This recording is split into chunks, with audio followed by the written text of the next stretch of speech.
નમસ્કાર મિત્રો, જય ભીમ। 11 જુલાઈના રોજ ઉનાકાંડની ઘટનાને બરાબર 8 વર્ષ થશે।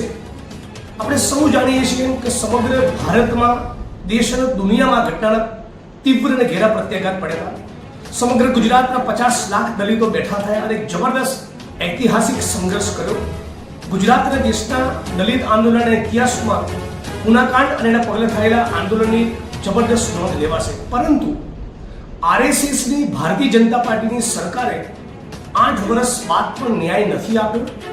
એટ્રોસિટીઝ એક્ટમાં સ્પષ્ટ જોગવાઈ છે કે આ પ્રમાણના અત્યાચારના કેસોમાં સ્પેશિયલ કોર્ટમાં જેની ટ્રાયલ, એનો કેસનો મુકદ્દમો ચલાવવો, એવું સમગ્ર ગુજરાતમાં ક્યાંય નથી બની રહ્યું। એટલે આપણે બધા જ અનેક પીડિત પરિવારો આ મુદ્દે 11 જુલાઈના રોજ આંબેડકર ચોક ગીર ગઢડા ખાતે સવારે 10 વાગે એકત્રિત થઈ રહ્યા છે।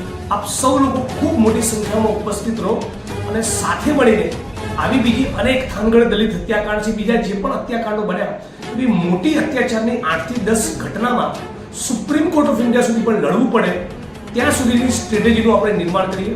આપ સૌ ભીમ સિદ્ધકોને ખૂબ મોટી સંખ્યામાં ઉપસ્થિત રહેવા માટે વિનંતી કરું છું। આ કાર્યક્રમના આયોજક, અધ્યક્ષ, પ્રમુખ જે કોઈ એ બધા પીડિત પરિવારો જ છે। આપ સૌ મોટી સંખ્યામાં આવશો તેવી અપેક્ષા છે। જય ભીમ।